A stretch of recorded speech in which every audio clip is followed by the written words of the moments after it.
12, 16대 책 나오면서 더 이상 특히 양도세는 다 포기했다. 그럴 수밖에 없어요. 그리고 제가 또 뭐라고 얘기했냐면 12, 16 이후에 양도세와 주택임대사업과 재개발 재건축이 껴버리면 이걸 우리나라에서 상담할 수 있는 사람 10명도 안 된다. 왜?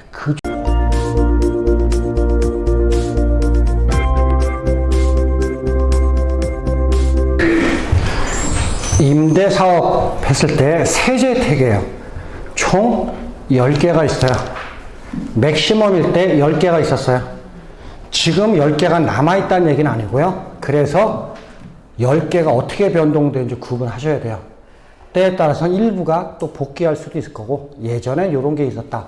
근데 없어진지도 모르고 본인이 있는 줄 알고 있는 사람도 있고요. 어떤 사람은 이런 게 있는데 알지 못해서 활용 못하는 경우들도 있어요. 그래서 10개가 뭔지 큰 틀로 한번 볼 거고요.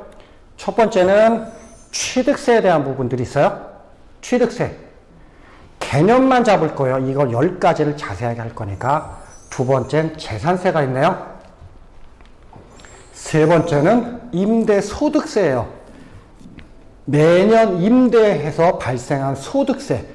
법인이 하면 법인세가 될 거고요. 그거에 대한 혜택이 있고요. 네 번째는 종합부동산세에 대한 혜택이 있어요.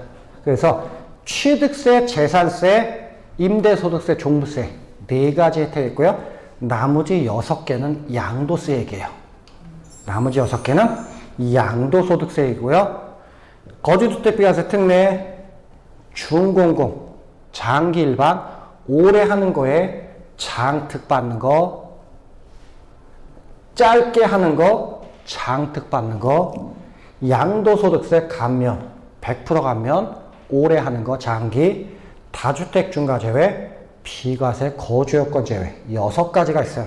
근데 일부 남아있는 경우도 있고 안 남아있는 경우도 있고, 일부는 어디서는 적용되고 어디서는 적용이 안 되고 하는 부분들이 있어요. 근데 이 10가지 상담하거나 얘기하면서 이게 넘나들어 버리면 다주택 중과액에다 거주택에다 장택 10% 얘기가 엉켜서 나와버리면 이걸 구분할 수 있는 사람들은 거의 없어요.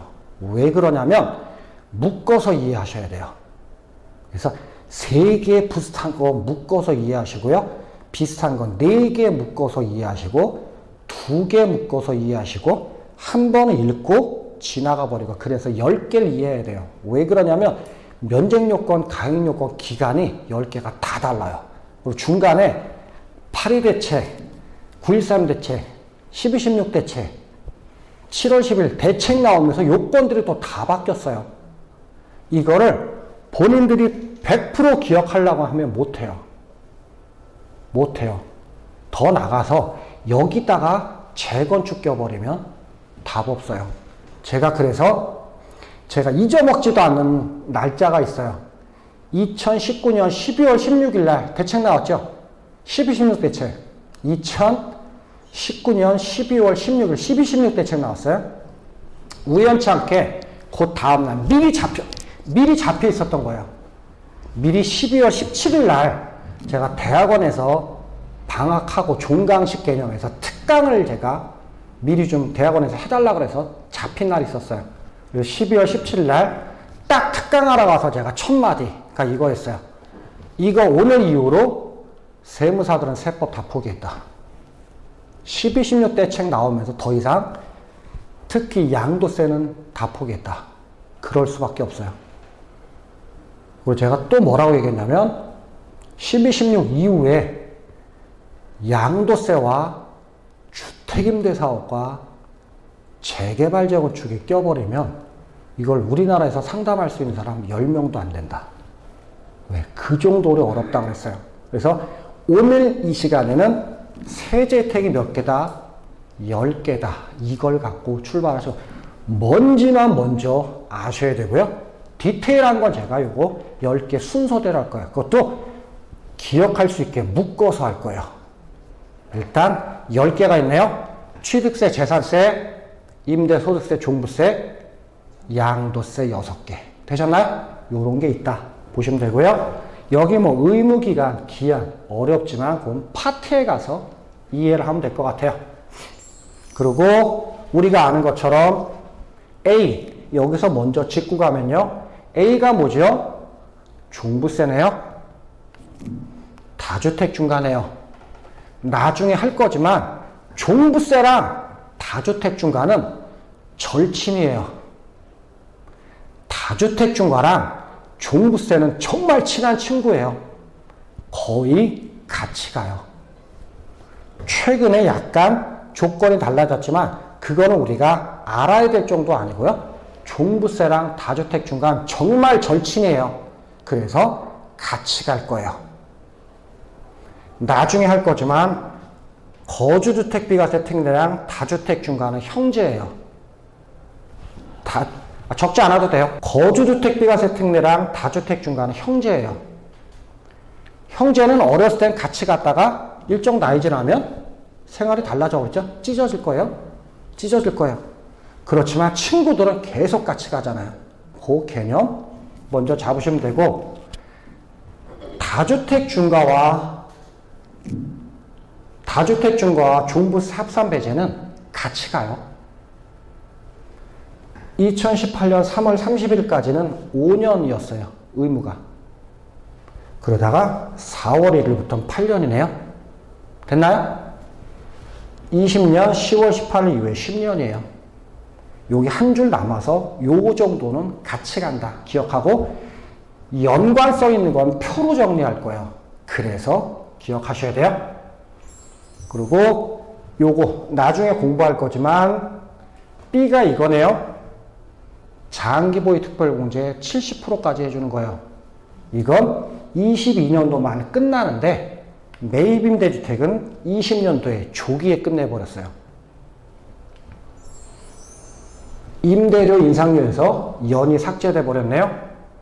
아까 임대료 처음에 조특법 97조 3이랑 5는 5% 지키라는 거 조특법에 있다고 그랬고요. 나머지는 다 없었다고 그랬죠. 그게 언제 들어왔다고 그랬어요? 네, 지난주도 아니고 지난 시간에 기억하라고 그랬어요. 세법상 5% 언제 들어왔다고 그랬어요? 2월 12일. 그죠? 몇 년도? 그거 기억하라고 그랬어요.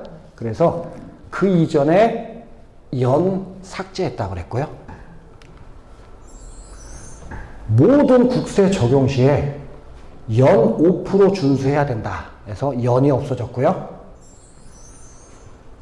임대차 계약 갱신 2월 12일 기억나시죠? 세법은 2월 12일, 민트법은 언제요? 10월 24일. 그거 이후에 갱신하는 거, 새로 체결하는 거 뭐 시키라고 했어요? 5% 시키라고 그랬네요. 그리고 요거는 자세하게 할 거지만 요 단락에서 기억해 두셨으면 좋겠어요. 다주택 중과와 종부세 합산 배제는 절친이에요. 얘네 둘은 9.13 대책 이후에 조정 대상 지역에 취득한 건 안 돼요. 이해하셨어요? 이게 실무에서 제일 까다로워요. 문제가 뭐냐면 어떤 사람이 임대했어요. 얼마 전에도 상담한 사람이 있어요. 이렇게 해서 하면 된대요. 그렇대요. 뭐 알아서 하시라고. 근데 이리저리 돌다가 뭐 했다가 어떤 분이 전화가 왔어요. 그래서 뭐 이런 분인데 좀 애매해서요. 복잡해서 만나서 얘기해야지 건너서 못하겠다 그랬더니 찾아오신다고 찾아왔어요. 임대사업이 3개예요. 3개예요. 잠실 5단지 아파트 하나 있고요. 골고루 있어야 돼. 서울에 오피스텔 하나, 다세대 주택 2개 있어요. 신축한 걸 샀네요. 3개예요. 나머지 3개 임대사업 냈어요. 이해하셨어요? 잠실 5단지 팔으려고 해요. 29억 30억 한다는데 팔으려고 해요. 이분은 잠실 5단지에서 20년 이상 살았어요. 고민이에요, 이분은. 이제 딸도 결혼할 때가 됐고 5단지 자기가 20년 살다 보니까 재건축 완공해서 들어가서 살으려고 하면 얼마나 남았을까요? 20년까지는 안 돼도 한 10년 네, 10년. 지금도 후다닥 하면 한 7, 8년. 그걸로 해놓고, 아직 사업시행도 안 났으니까, 건축시험도 아직 안 났으니까, 10년. 이분이 66. 여자분들 66. 66이니까 이제 딸 결혼할 때. 10년 후 76. 그 10년간 여기서 살아야 되나? 거주 환경은 안 좋잖아요. 살아야 되나? 고민하고 있는 남편은 계속 팔고 다른 데로 가재요. 대학교 교수님이에요, 여자분인데. 이제 교수님도 정년하시려고요. 딸도 그런데, 엄마, 팔아. 야, 새 아파트 사면서 좀 누리면서 살아. 이거 팔고, 그냥 새 아파트 하나 사서 30억에 되면 한 20억짜리 서울에 사서 10억은 쓰고, 어떻게 쓰고? 나 결혼할 때 좀 도와주고. 그 얘기예요. 좀 도와주고. 그리고 임대한 거 다세대 주택이랑 오피스텔은 월세, 다세대 주택 2개는 전세 끼고 얼마 투자 안 했잖아요. 그거 보증금 갚아서 월세로 돌리고 그거 받아서 연금이랑 생활하세요. 이게 결론이에요. 팔으려고 한 거예요. 근데 문제는 3개 중에서 오피스텔이 9.13 대책 이후에 샀어요. 이해하셨어요? 9.13 대책 이후에 샀어요. 느낌 오셨죠? 집은 그 전에 샀고요. 오피스텔 마지막에 하나 샀는데 9.13 대책 이후에 샀어요. 그랬을 때 잠실거를 오래 거주하는 주택을 팔았네요. 비과세 될까요? 네, 비과세 돼요. 비과세 돼요. 이제 공부할 거예요. 거주주택 비과세 특례가 돼요. 근데 문제는 30억 가까이 29억 한다고 그러잖아요. 시세가 12억까지 비과세예요. 나머지 17, 8억은 과세예요. 중과 예외가 없으면 중과예요. 이해하셨어요? 그러니까 비과세 된다고 들은 거예요. 거기는 맞아. 이걸 얘기한 사람이 깊이 모르는 거야. 비과세 돼요. 맞는 데니까. 어디서는 비과세가 안 된다고 그랬대요. 9.13 이후에 사도 비과세는 돼요. 중과지. 비과세랑 중과 다른 얘기예요. 이제 그런 공부할 건데, 그래서 어디서는 비과세가 된다. 어디선 비과세가 안 된다. 그걸 물어보러 왔어요. 그래서 비과세 된다. 기뻐해요. 표정이 확 순간 밝아져. 팔아야지. 근데 12억 초과되는 거 과세다. 이해하셨어요? 그나마 다행이에요. 뭐가 다행일까요? 중과 없어요, 지금. 중과 없어요. 근데 중과 있을 때 팔았으면 속된 말로 박살이었어요. 그거 팔면 안 되지. 중과 아니라면, 아니라고 해봤자 장특 30% 받는데, 그죠? 30% 받는데, 장특 30%, 80%는 엄청나게 커요. 차익이 얼만데. 오피스텔 그 시세 가격보다 세금 차이가 더 나. 그럼 어떻게 돼요? 네? 근데 안 팔려, 그게. 팔으라고 했더니. 왜? 임대사업을 한 거기 때문에 포괄승계해야 되잖아요. 이거 산 사람은 더 문제야. 다주택중과 혜택이 안 되니까 종부세도 맞아버린다니까. 이해하셨어요? 그래서 그 얘기는 자세하게 할 거고, 그래서 이번 장에서 이거 먼저 기억하자고 한 거예요. 9.13 대책 이후에 취득한 거. 어디에서? 조정대상 지역에 취득한 건 종부세 혜택 없어요. 중과 혜택 없어요. 그러니까 중과 맞을 거예요. 요것부터 기억하시죠. 임대주택이 몇 개 엉켜버리면 여기서 요걸 못 찾아내요. 다시 다주택중과 종부세 합산배제 어떤 사이예요? 절친이에요. 같이 가요. 항상 같이 가요. 항상 같이 가요. 최근에 가액만 바뀌었는데 그건 우리가 몰라도 되고, 어떻게 되냐면 계속 얘네들은 친구야. 초등학교, 중학교, 대학교까지 같이 갔어. 초등학교 때부터 대학교까지 계속 같이 가는 절친이야. 근데 대학교 졸업하고 한 명은 다주택 중과는 그냥 회사에 입사를 했고 종부세 합산배제는 대학원을 갔어. 요 차이야. 근데 우리가 실무적으로 알아야 될 건 똑같다는 얘기예요. 먼저 이건 머릿속에 깊이 박으셔야 돼요. 9.13 대책 이후에 어디서 취득한 거? 조정대상 지역에 취득한 거는 종부세 혜택 없어. 중과 혜택 없어. 그러니까 중과야 종부세도 나와. 이해하셨어요? 그럼 이럴 수도 있겠네요. 다주택 중과지 이건 무슨 말이에요? 중과 안 한다고요. 안 한다고? 네, 일반 세율이라고. 그러면 이런 얘기 하겠네요. 서울에서 조정대상 지역이네요. 지금 광역시를 다 조정이니까 조정대상 지역 이후에 샀어요.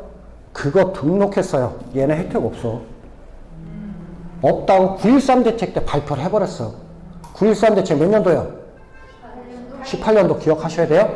근데 사기는 이 사람이 9.13 전에 샀어. 다세대 주택을 9.13 전에 산 거예요. 근데 지금 등록했어요. 이 사람 혜택 있어요? 있어요. 그 이후에 취득한 경우가 안 되는 거지. 그 전에 갖고 있던 거를 등록하는 건 혜택이 있다라는 얘기예요. 이해하셨어요? 이렇게 정리할게요. 그래서 정확히는 9.13 대책 나오고 내일부터 안 돼 그런 거예요. 그래서 9월 14일 이후라고 제가 표현한 거고요. 이해되셨어요? 그래서 여기서 먼저 두 가지만 기억할게요. 세제 혜택 몇 개요?